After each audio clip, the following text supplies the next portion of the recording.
je suis mort plusieurs fois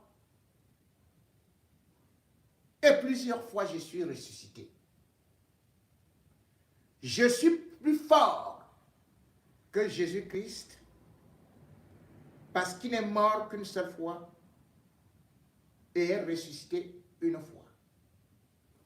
Ce n'est pas moi qui le dis. C'est Robert Mugabe qui le disait en 1900. C'est Robert Mugabe qui le disait quand il fêtait ses 88 ans. Et tout le monde était en train d'applaudir. Parce que les Zimbabwéens étaient convaincus que Robert Mugabe a une santé de fer. On disait que sa mère avait vécu plus de 100 ans, que son père aurait peut-être défié je ne sais quel apôtre dans la Bible qui serait mort à 700 ans. Donc, les Zimbabwéens se racontaient des légendes voulant montrer que Robert Mugabe était plus dur que l'acier, défiait le fer, que lui pouvait même se rouiller sous le froid. Mais que lui, contre le temps, il ne pouvait pas prendre la moindre rouille. Robert Mugabe avait donc fini par rouiller. Oui, parce que nous ne sommes que des êtres humains. On n'a même pas besoin d'atteindre 200 ans ou 60 ans, 70 ans. Mais les microbes et les accidents de la vie peuvent nous surprendre. C'est pour cela qu'on ne se moque pas des malades. Et d'ailleurs, lorsque Ali Bongo a eu son AVC en 2018, ceux même qui étaient ses ennemis lui souhaitaient encore bonne guérison. Mais cet Ali Bongo avait eu aussi des alertes. Et même quand il était devenu défaillant, les faux médecins, ou alors des médecins corrompus, actionnés par la première dame, Sylvia Bongo, faisaient croire aux Gabonais qu'Ali Bongo, en fait, tenait la manivelle du pouvoir, décidait encore, d'autant plus que les remaniements pouvaient même arriver. Ali Bongo, n'écoutant pas cette grogne, avait dit, je vais continuer même si je ne parviens plus à tenir. Parce que sa femme était là. Justement, Sylvia. Le 30 août, ce 30 août-là 2023, Ali Bongo, après avoir été drogué avec ses médicaments, était d'ailleurs abandonné par son épouse. Oui, abandonné par son épouse, lorsque survint le coup d'État. C'est la même chose également au palais d'Etoudi. Biya est gavée de médicaments par Chantal Biya. Et elle peut donc organiser ses fêtes comme elle veut. Chacun dans sa chambre. Parce que le palais d'Etoudi, là où se trouve leur résidence, c'est 2 appartements. Ça devrait être la résidence des autres, tel que Amadou Ahidjo avait eu à concevoir ça. Et chez les musulmans, bien sûr, bien qu'étant chef d'État, il se disait que il fait chambre à part avec son mari, avec son épouse. Donc c'est lui qui demande à son épouse de venir le rejoindre. Paul Biya, constatant que le palais d'Etoudi, là où il devrait être résident, constatant donc que c'était hanté, selon lui, après avoir convié plusieurs prêtres exorcistes et autres marabouts pour essayer de venir chasser l'esprit d'Ahidjo qui, semblerait-il, selon leur propre dire, était en train de flâner, en train de menacer, avait donc décidé d'aller prendre au palais des Hôtes. Mais bon, c'était aussi toujours dans la concession Et puisque c'est toujours aussi un autre lieu de résidence où Amadou Ahidjo devait souvent résider, mais malheureusement, on n'avait pas résidé là-bas. Chantal Biya peut donc organiser tout ce qu'elle veut. Et le jour de l'anniversaire, on sort dans le papy, on le présente comme un trophée et on applaudit. Et après cela, allez, papy, au lit. Et Chantal peut continuer à diriger notre pays exactement comme le faisait Sylvia Bongo, son amie intime, à qui d'ailleurs elle avait suggéré, conseillé, parrainé pour créer aussi une association, une fondation au Gabon en 2011. Sylvia Bongo, après le coup d'État, parce qu'elle disait à son mari, il faut continuer. Et parce qu'elle avait un plan qu'après Ali Bongo, ce sera toujours elle, c'est-à-dire par le touchement de son fils. Elle n'avait donc pas donné la moindre chance à son mari de sortir par la grande porte et surtout d'aller se soigner. Il en avait besoin. Maintenant, c'est Sylvia Bongo qui pleure.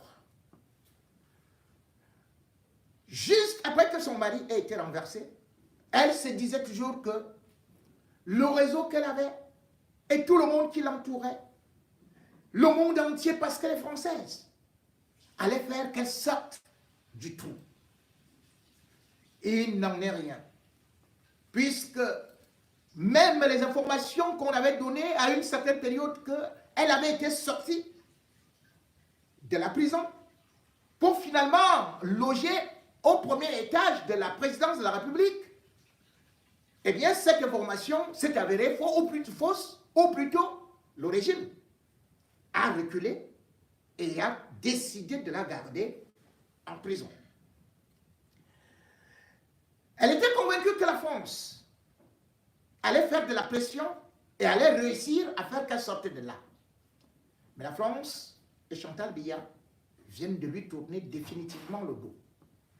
En effet, suite à la plainte que Sylvia Bongo avait déposée auprès du parquet de Paris en septembre 2023, eh bien, la justice française a pris la plainte et a placé ça dans la poubelle.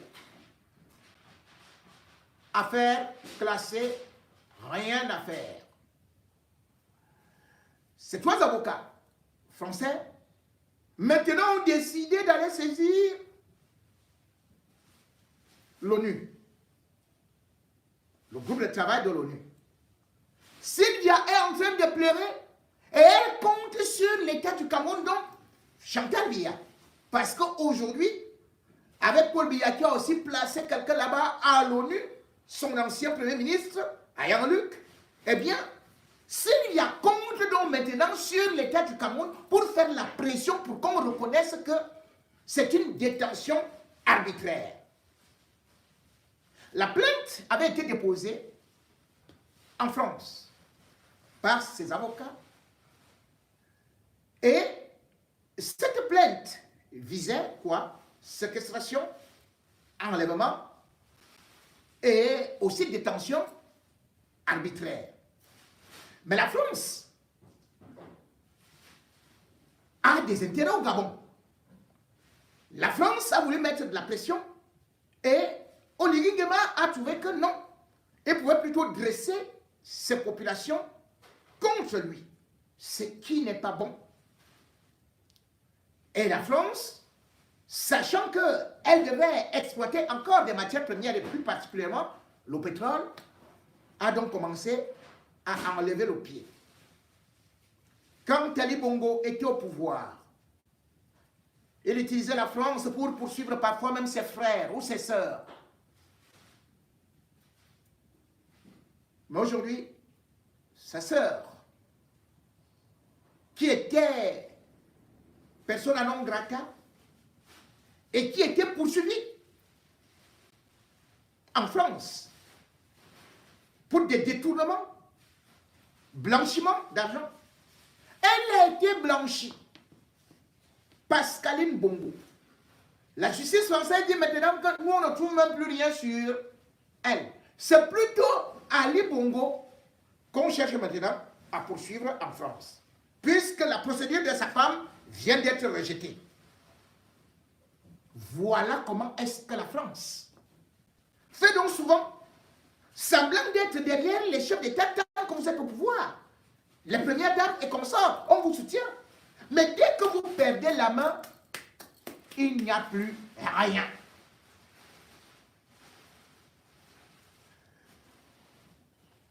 Emmanuel Macron a d'abord envoyé au Gabon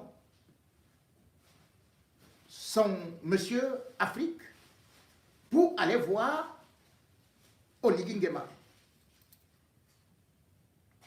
Jean-Marie Bockel est arrivé au Gabon pour relancer la coopération avec le Gabon en rassurant Oligui Nguema que non, nous on ne vient pas pour la femme là. La femme là, oui, son mari, c'est vraiment, c'est une Française, oui, c'est un Français qui est arrivé au Gabon. Il était comme le père de Chantal, bon, on les appelle souvent des coopérants, mais en fait c'était quelqu'un qui faisait dans les assurances et qui était trop dans les affaires de la France-Afrique.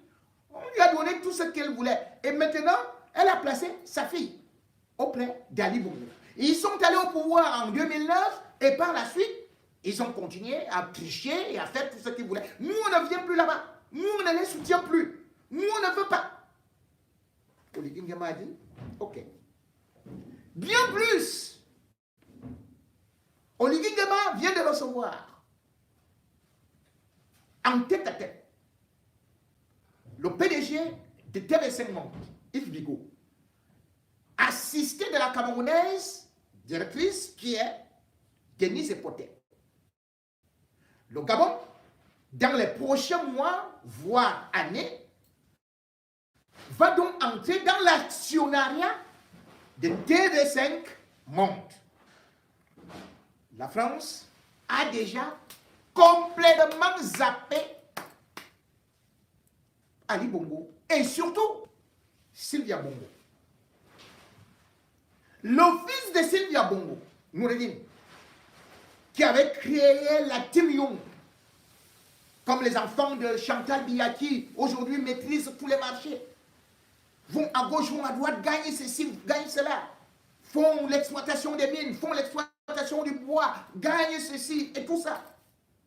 Eh bien, Noureddine, aujourd'hui, lui-même, il se plaint comme le Zomba en prison. D'ailleurs, le Zomba, lui, c'est même un roi en prison. À Kondengue, puisque lui, il a au moins la clim. Le Zomba a au moins un lit de place. Le Zomba reçoit quand même quelques petites. Et il saute sur les gardiens là. Bon, le Zomba, lui, il est roi là-bas en prison. Dans la prison principale de Kondengue, de toutes les façons, c'est son lieu. C'est sa résidence. Pour longtemps. Et même peut-être à vitam aeternam. Mais Noureddine, qui voulait être président, parce que sa maman lui disait, il est déjà en train de pleurer que la merde, les caca sentent dans le ruisseau, on ne parvient pas à dynamiser. L'homme qui dormait seulement dans des grands hôtels, qui voyageait en jet privé comme nos hommes là, aujourd'hui, il est dans une cellule étroite, où il dit que les odeurs sont pestilentielles, où il dit qu'il cohabite avec les moustiques, où il pleure. Et pourtant, celui-là, il faisait des malheurs. Il se moquait de tous les Gabonais. On avait trouvé seulement chez son directeur de protocole, 7 milliards. Et chez sa maman, 200 milliards dans la villa de Sylvia Bongo. Ces gens avaient pillé le pays, narguaient tout le monde, étaient convaincus qu'ils sont tellement puissants qu'après Noureddine, ce sera encore un autre Bongo qui devait arriver là-bas.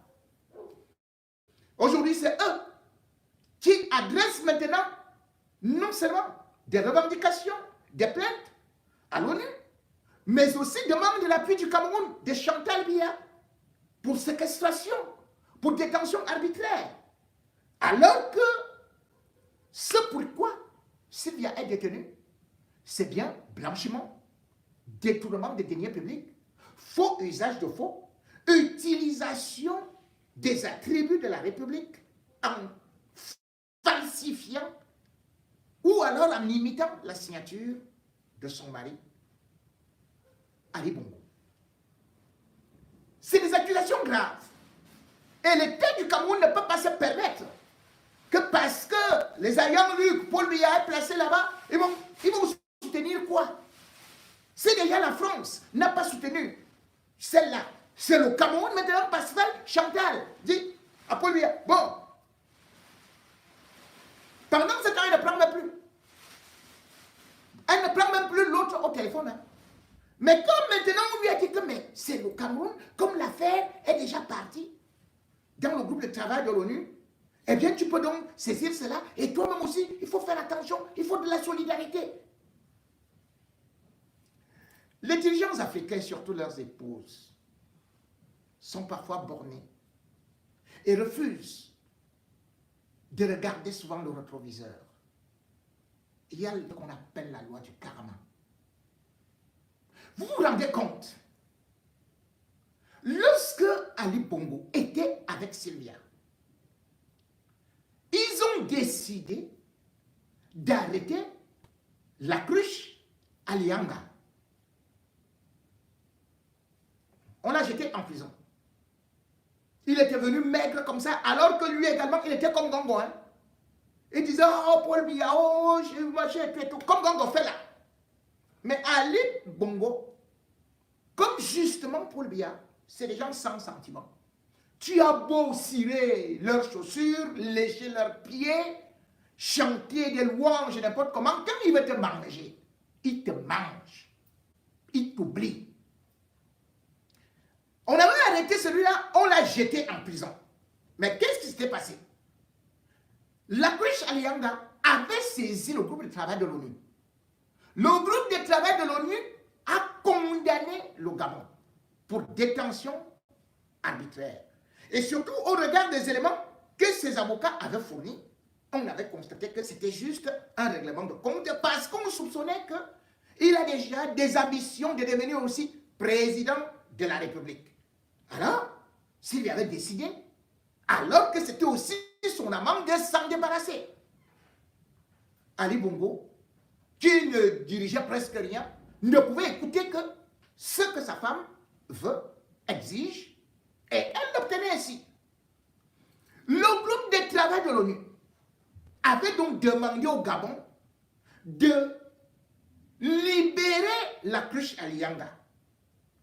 Ali Bongo avait fait un communiqué, ou plutôt Sylvia avait vu les communicants, les gens qu'elle dirigeait là à côté, pour dire attaquez-vous plutôt à l'ONU.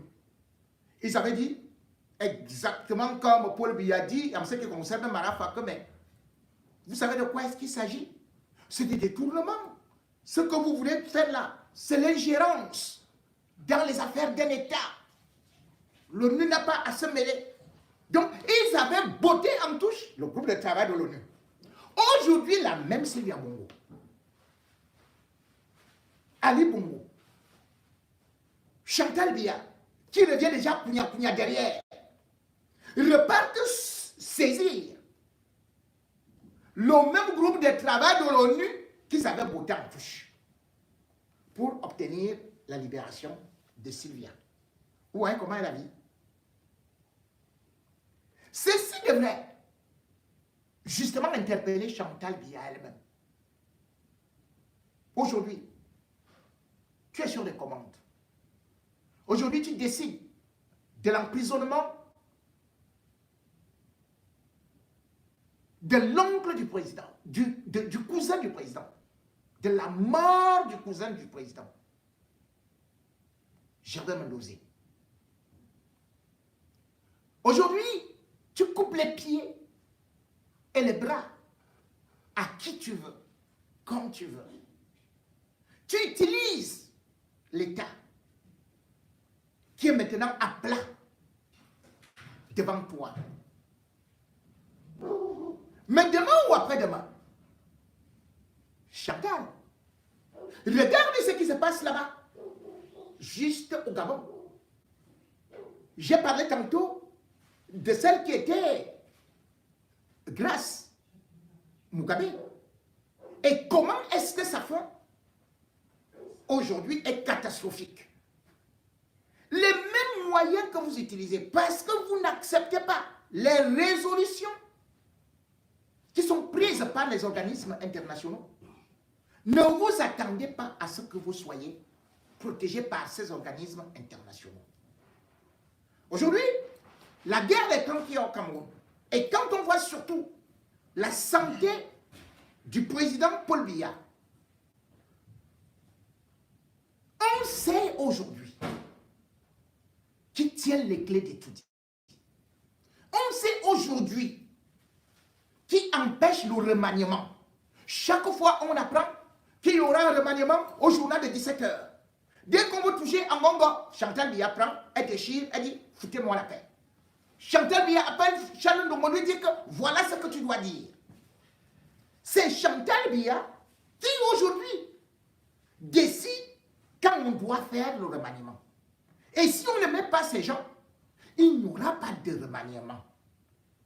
Mais le jour où le coup d'État arrivera, parce qu'il finira par arriver, et il finira par arriver par tous les moyens. Pourquoi? Parce que si Chantal, qui est là, continue à diriger, pousse Paul Biya à se représenter à l'élection de 2025, fait que Paul Biya utilise les fraudes massives pour encore s'autoproclamer président de la République, le peuple camerounais qui aujourd'hui demande un changement, les masses qui aujourd'hui connaissent pour la première fois une véritable motivation pour une élection, puisque artistes, activistes, journalistes, hommes politiques se lancent maintenant pour la promotion pour dire inscrivez-vous sur les listes électorales. Chantal Biya doit donc voir cela comme étant un mouvement qui est en train de naître. Ce sera du grand vent, l'armada, sous l'ouragan, qui va balayer son régiment. Parce que l'armée, contrairement à ce qu'on te dit, marche en tout, comme tu veux qu'on te parle ainsi, l'armée ne sera pas indéfiniment derrière toi. L'armée va voir comment est-ce qu'il y a des contestations. Et l'armée va décider de vous arrêter, de vous conduire au bunker définitivement.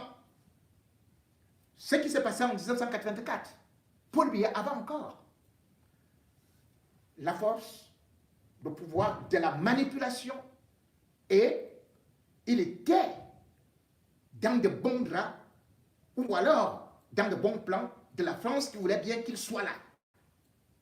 Le coup d'État de 1984 a échoué.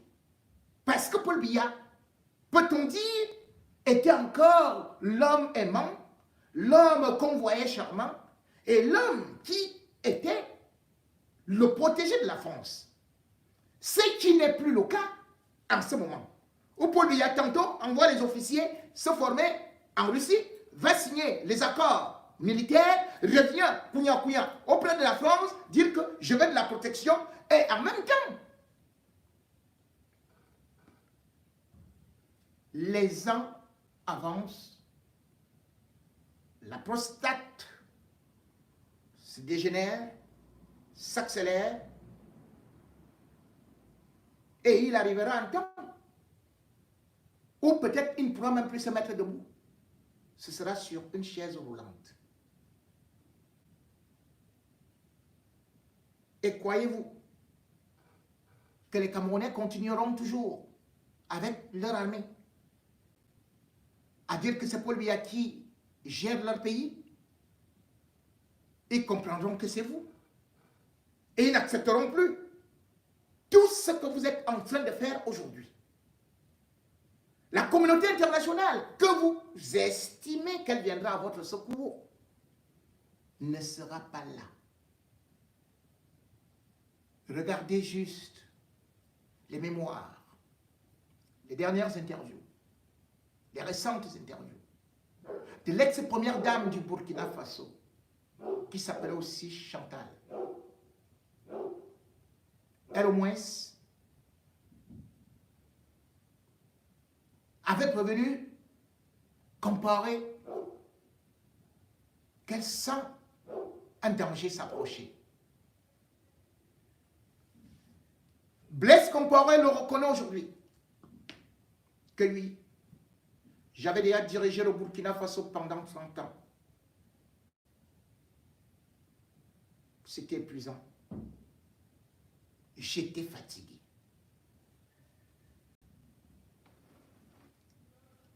Ce n'est donc pas la première fois que ça arrivera. Ce qui est arrivé ailleurs, dans les mêmes conditions, ne venez pas me dire demain que je n'avais pas prévenu.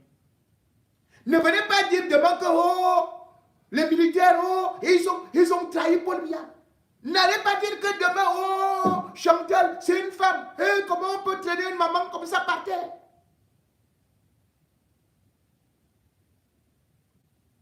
C'est maintenant, en 2024, qu'il faut commencer à plier bagages, à faire ses valises.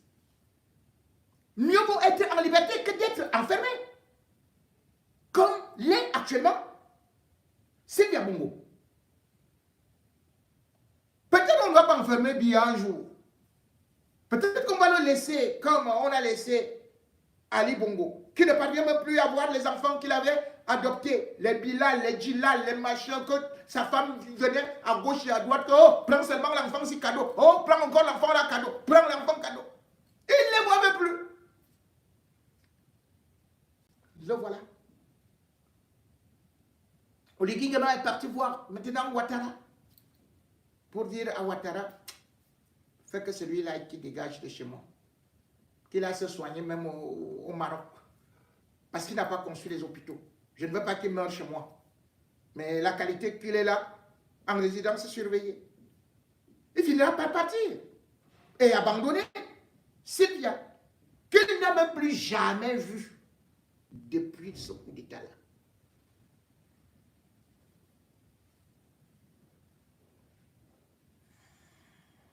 Si Chantal Biya veut donc finir comme Sylvia, si Chantal Biya veut connaître le sort de Grace Mugabe, eh bien, qu'elle insiste donc à dire à son mari de continuer à venir jouer le théâtre, de souffler les bougies et de se représenter éternellement pour 2025. Mais lorsque ça arrivera à Etoudi, toutes les frontières seront déjà fermées.